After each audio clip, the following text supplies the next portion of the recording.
All right, so this is the next part, and I wanted to talk about this as far as building your network. And again, this is coming from in my cyber psychology teaching experience, talking about group dynamics, which I've also taught, communications online and live. I've hit on all these things, and then also it comes from building my network. It also comes from which I'm working on still, of course.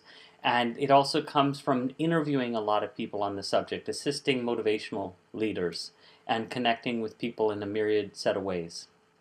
So I'm going to do a video clip on this, but then I want you to also pay attention to the fact that there are plenty of other people that have many other video clips on YouTube that might be better for you, or just offer a different perspective, so you might want to check them out. This is just more of a reflection on different thoughts that I have about it. And then maybe you can find something useful, and I'll share with you some ideas.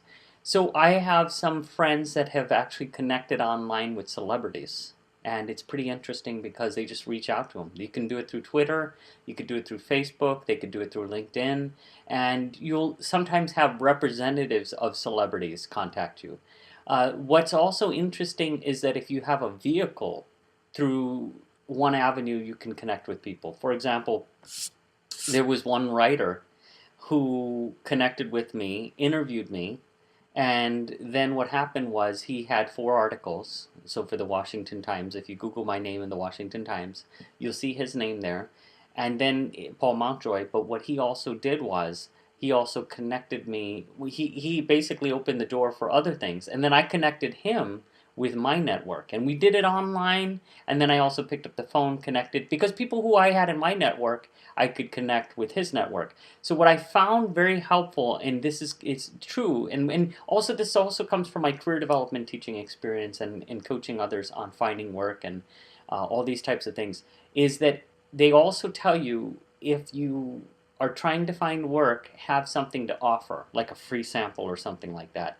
You know, the master of this is Seth Godin in Bootstrapping. He talks about this. There's this classic audio program, and I think it's a book as well.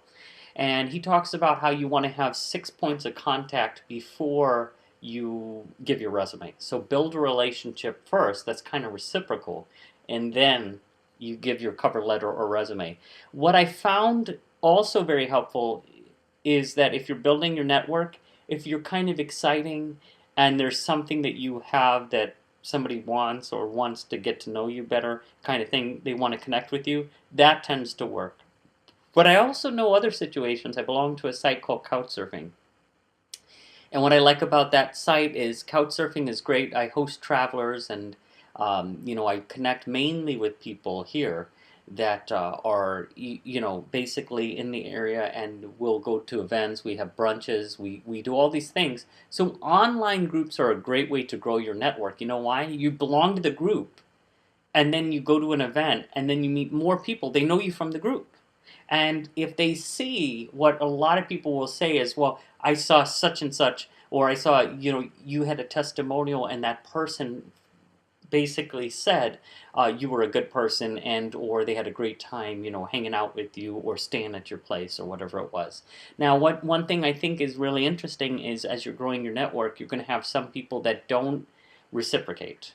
And you've got to not get kind of emotionally invested in, oh, why didn't that person respond? Or you don't know the person's communication skills. You don't know if they have many other things in their mind. And so one of the things that I'm trying to get better at myself is if somebody emails me, even through YouTube or anything like that, I want to make sure I get back to that person, real quickly. Or it's a little tricky because when somebody subscribes, you got to see where it shows that they subscribe, so you can reply back and email them. But I think if you subscribe to someone's channel, for example, send them an email. What I do too is I don't worry as much about the network having to be a particular way. It is important to know your target audience, definitely. However, I find that it helps to kind of be open and reflective about whoever can benefit from whatever you're doing. So that helps you to grow your network in ways that you could not imagine. And I want to give you a quick example of this too. It was 2007, and I'm still affiliated with this university. I was teaching online for a university, and the dean invited me over for a luncheon to her house in Columbus. Not thinking anything of it. I was, dressed well, just, nice shirt, nice jeans, and I went there, and it was a potluck lunch, and what do you know? It was amazing. All of a sudden, there was somebody. He says, I really like talking with you, and he says, you seem like you'd be a really nice teacher. Now, keep in mind, there's no kind of competitive atmosphere there. These are all kind of mentors and friends and all these things. And he says, I'd really like to hire you and have you teach for me. And I looked at him and I was like, I had no idea what he was talking about. And he says, well, I own, and he was also, somehow he was like in a leadership position, like I don't even say, he said vice president or president of the colleges, the chains of colleges and universities in the Midwest as well. And what was amazing was he actually offered me a position on the spot if I was qualified, and I wasn't. He wanted somebody who had a PhD, and I didn't. So that's another thing where even if your network, somebody is seeing a potential in you, and it doesn't work out right there and then, if you stay in touch with that person, then it could lead to something down the road, or maybe you know someone that could fill that position. The power of testimonials through your network is not to be underestimated. I've actually helped people find positions through my network because you already are considered trustworthy, or there's this idea that, well, I know you, and so if I know you, then I'll trust whoever it is you're with. So I found that even though I felt really happy because even though that didn't work out, I was thankful and I let him know that. And then it reaffirmed the relationship I had with the dean, because she had these people at the luncheon. So then it made me feel like, wow, these people really want to help you succeed, and vice versa. You want to help them succeed. What I learned is from that experience that, okay, yes, opportunity and preparation are important, very important. And that can then help you as you're growing your network, and then you're putting yourself out there, see, because you're already ready. However, I also found that there's those random accidents and happy coincidences that you don't want to forget about. So that being said, I think that keeping in mind these things, it can be very important to build your network, put yourself out there, and then not necessarily underestimate that part of it, the power of it. The other thing I find too is showing up as much as possible for online or live events. Like there's this one guy from Argentina, so he's been here now for about almost 2 weeks. This guy has shown up for everything. Through this other website I was telling you about, Couchsurfing, he's gone to at least 5 events already, and he's always and he actually, it was really interesting because he was looking for a place to stay. So then he looked at this place, he looked at various other places, but he's put himself in the most social area. So he's actually living in the part of town where there's the college, Maine University. So what's interesting is, so I connected him in my network with a friend who wanted to rent a room. She says, give him my information. And so I said, well, I connected them together, and he's going to rent a room for a few months in her place. And what's interesting is that he says, I know what I want. And what it was is he has a car already, but he works here in a northern suburb, but he doesn't want to live here. And he doesn't want to live here, he said, because I want to grow my network. This is what he said. He says, I want to be able to walk, and in here, in this area, you need to drive everywhere. So he says, I want to walk, and he said that I know that I want to be able to connect with people and make friends easily. So you would not believe how important that is. In terms of building your live network, that's more important, I think, than online. But even then, with your online, to be able to see your connections offline is important. So there's a really good book, I think Andrew Weil wrote this, and it was entitled Spontaneous Healing. As a matter of fact, I know it was Andrew Weil, Dr. Andrew Weil, that alternative medical doctor who's amazing, and he has that holistic center in Arizona. What he said was, when he was growing his network, he found that he had a really nice place and it was very secluded, but fewer people visited him because he was hard to reach and everything like that. But he found that because of it, he felt he wanted to overcome that isolation and that sense of loneliness. Not that he probably felt that all the time, but it was for a little bit of time. So what he did was he bought another place and moved, and he became more social again in terms of that social development. Now, a lot of people say with social media that doesn't really matter, and I would say that that's true. It doesn't matter as much. However, you do want to again see those offline contacts, and I think that it does count for something because you can have the online relationships, but you want to make sure you see them offline to kind of build them. But you're not going to see everybody if you have a network through Skype or online that you're growing that's all over the world. You might never meet some of these people. So even with online education, it's that way. You're not going to see everybody, that you're teaching or that you're working with. And I actually attended graduations for that reason, to kind of put a name to the face. But I found that because if the relationships are mainly online, it doesn't really matter anyway. But it does help if you're trying to grow it offline, like for example with the friends. So another thing that happens too that we want to keep in mind is that I think finding a way to kind of get the sense that you actually are you're wanting to actually connect with people for work or professional reasons or social reasons or whatever reasons. That can be helpful because it gives you an aim. So joining different websites for different reasons can help. And again, I hit on this in another clip, but making sure to organize the groups, of friends is important. And they say Harvey McKay talks about this too, I think in one of his programs, the network. He's like considered the master networker. He said that 200 to 300 people is what you tend to have in terms of your networks. But you hear this in other clips too. They say, well, if you have those Facebook friends that have over 1,000 friends or whatever it is, they don't really know everyone unless they're a celebrity. I don't know if that's necessarily true. I mean, you might have a very large network and you keep in touch with everyone, but that leads to another book by the authors Horchow and Horchow called The Art of Friendship.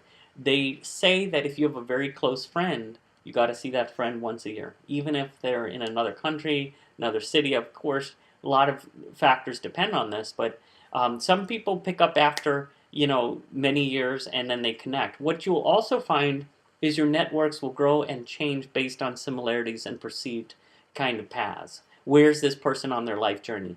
This is why you might have Facebook friends that are married, have kids. I mean, I actually have people that went to high school with me that have kids that are starting college. It's amazing that it's like, wow, it puts it into perspective, you know what I mean? And so then those friends will still keep in touch with you, but now if you don't have similar life experiences, you kind of are doing your own thing, and people will put themselves, or they'll tend to put pictures of their kids, and they'll have what's important in their lives, and you want to help them to feel important about that. But then you're doing another thing. You're on another life path. So what'll happen is you'll attract different people based on your state of consciousness and what you're doing, and where you're going in your life. And so your networks will automatically kind of self-select. People will drop out, new people will come in. You'll see people kind of coming in and out of your network as well, just at different points. So some people will be showing up at one point and then they'll play maybe a different role later on. And it's kind of interesting how that happens. And what I've also learned is if you kind of go with the flow in terms of your social network, then you can be open to building it. You're not so rigid about, oh, it has to look like this person has to add me, this person doesn't. I think it's kind of exciting in some respects to see who's showing up, who's coming in. Or I was just at a Reiki energy healing class and I made a good friend. So we chatted at least for 7 to 10 days. I hadn't chatted in a while, but it was kind of nice because we found that, wow, we have a lot of other things in common. And so there could be a start of a friendship. But it's neat because you meet like-minded people that you didn't anticipate meeting, but you knew you could. You can add them to your social media, and then you can grow your network that way. But I think the main thing, as somebody once told me, I mean, even in online dating, this is one of the cases, you've got to put yourself out there. Oh, it is so important to put yourself out there. Think back to that Argentinian guy I told you about too. Man, he's doing really well. And there was also, I'll leave you with this, there was one guy on Couchsurfing the other day. I was looking at his profile, and I think he lives in Poland, but then he's staying in the U.S. for now for a little while, and he has 121,000 views. Now, to put this in perspective, I have almost 1,900 views, and I've been on there a few years. He's been on there a few years longer than I have. 121,000. He said his profile is the most viewed, and he's the most connected person on Couchsurfing. Isn't that amazing? And so I'm going to interview him to find out his secrets to building the network, but I will tell you what I see what he's doing. He traveled all over the world, so he's traveled to, I've traveled to 25, he's traveled to, I'm sure, like a dozen more than that, a lot more than that, because it's amazing. He has all the countries that he's traveled to listed, and that's important because he's met all these people as he's traveled. He's hosted a lot of people. He's constantly going into different, you can go into the different cities and he's saying, hey, I'm here, or I'm organizing an event. He organized a picnic, and I actually think that he hosted it remotely, or he participated remotely by, setting it up and trying to encourage a dialogue. And so what happens is then people thank him and they add him. They get to know him.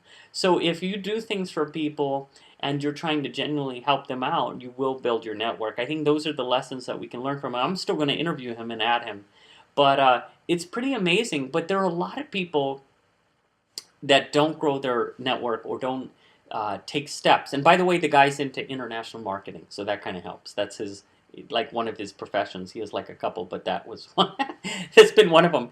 So, it's like, for example, with this YouTube, I put it out there. I'll direct students, maybe if there's a link that relates to a classroom discussion, and I can send them here. But I don't worry about growing it right now, like I have to have X number of people viewing this or anything like that. What I have noticed is that people tend to search out the topics they're interested in, and so you want to, I think even growing your information here on YouTube can be helpful by having taglines and having the little keywords that can pop up in the searches. So I do see that some videos are much more popular than other videos that I've done. So it's pretty interesting, like the ones on travel that people like, and then it depends. People are going to search out the material that they want to. The ones on minimalism are kind of funny.